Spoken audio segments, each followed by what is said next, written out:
The neighborhood had always been known for its unusual collection of personalities, but no one caused as much chaos as Karen.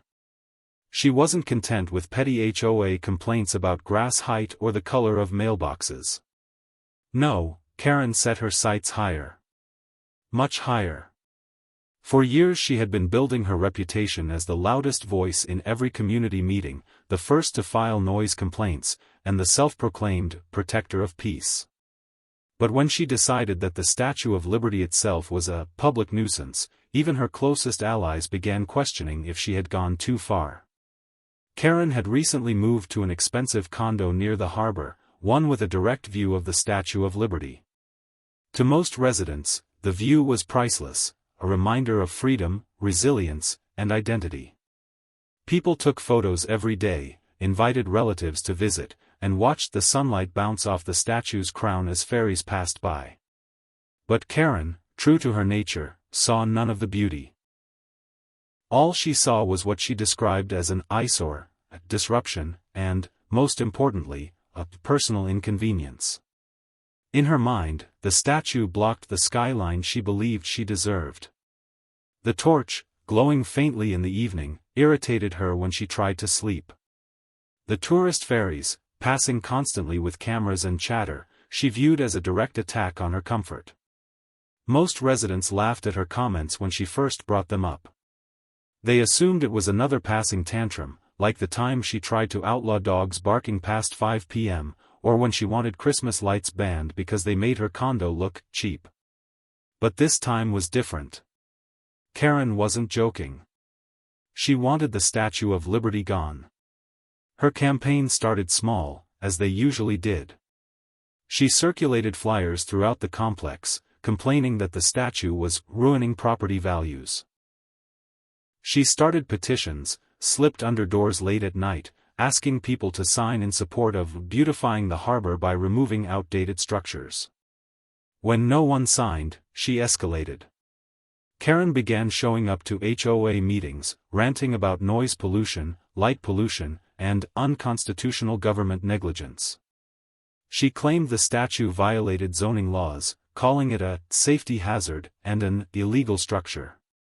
The absurdity of her accusations made many residents roll their eyes, but her persistence was dangerous.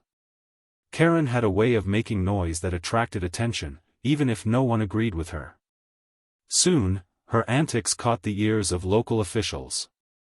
Not because they believed her, but because Karen never stopped filing reports.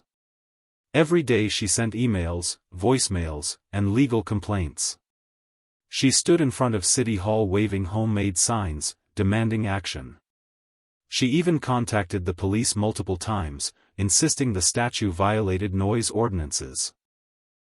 Officers grew tired of her calls, but she didn't care. Karen thrived on confrontation. The tipping point came when she organized a full-scale protest. On a bright Saturday morning, Karen and a handful of followers, mostly confused passers-by who had been tricked into thinking they were attending a community improvement rally, marched with signs that read, "Tear it down" and "End the eyesore." They stood near the harbor, shouting at tourists and waving at the ferries.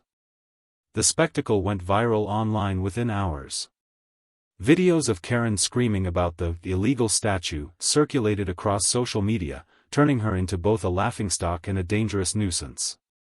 What Karen didn't realize, however, was that her campaign was about to backfire spectacularly.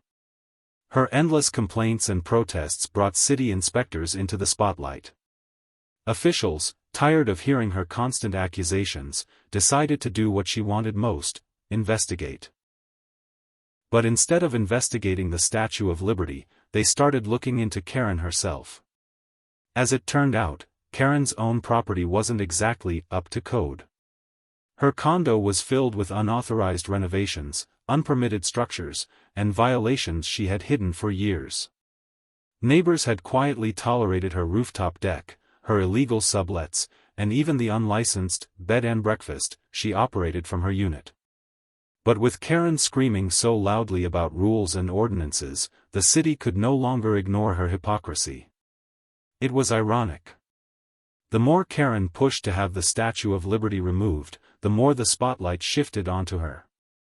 The very officials she demanded action from were now combing through her records, visiting her property, and gathering evidence of her own violations. She had poked the bear one too many times, and now it was circling back toward her. But Karen, as always, was oblivious. She believed she was gaining momentum. She strutted through the condo complex, declaring victory, convinced that the government was finally listening. She had no idea that her obsession with tearing down a national monument was about to tear down her own life instead. And while most neighbors dismissed her antics as comedy, a few began to quietly investigate further. What they found wasn't just about zoning violations. It was about something much darker. Something Karen had hoped would never come to light. The stage was set. Karen had picked a fight with a symbol far bigger than herself. And the people, fed up with her noise, were preparing to strike back in ways she could never have imagined. The battle lines had been drawn, and for the first time, Karen wasn't in control. News of Karen's demand spread like wildfire. Social media users turned her protest into a meme overnight. Headlines mocked her with titles like "Woman Wants Statue of Liberty Evicted" and "Karen vs. America."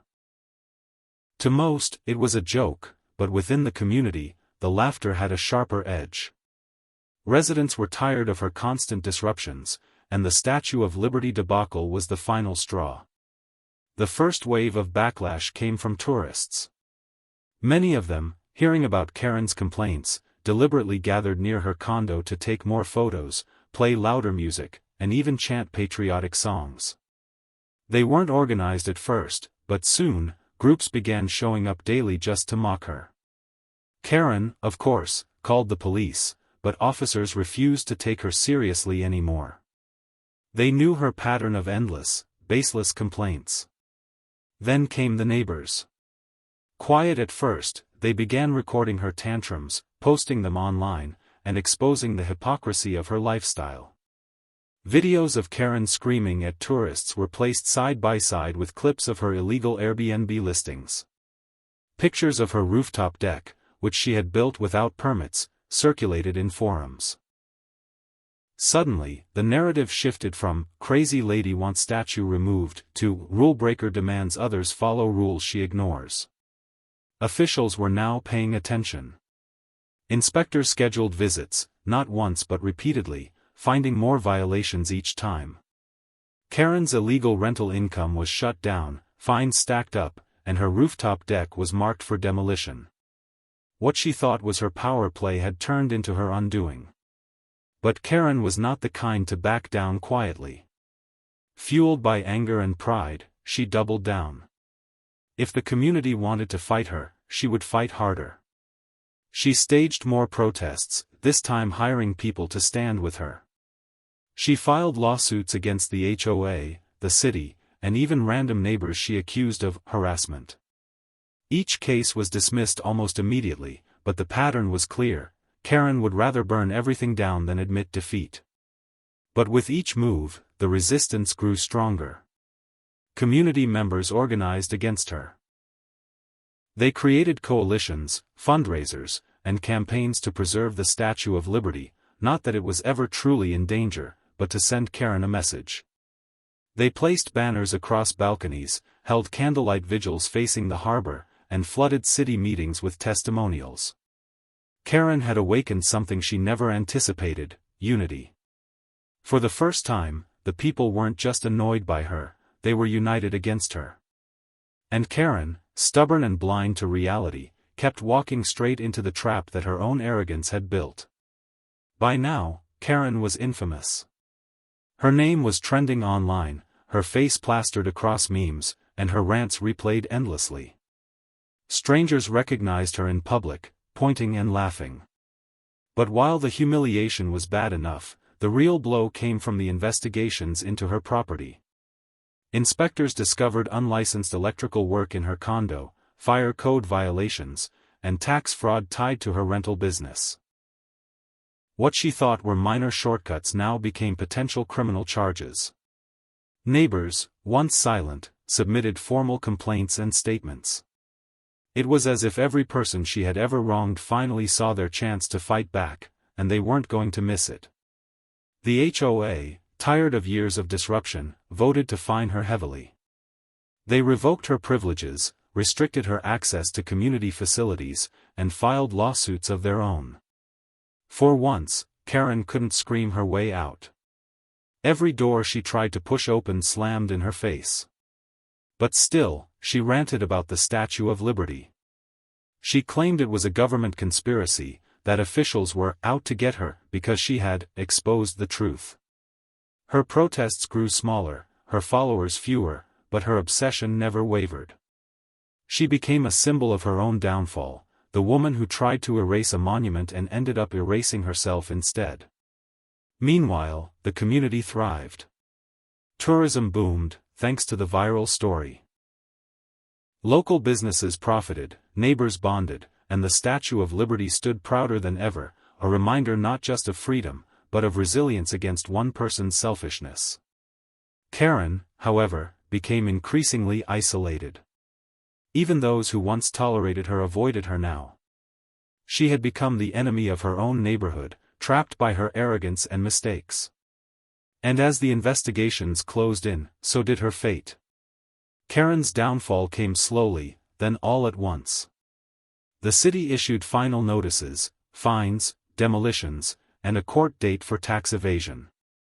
The HOA pursued legal action, seizing her property to cover unpaid dues. Tourists still gathered near her condo, chanting and laughing.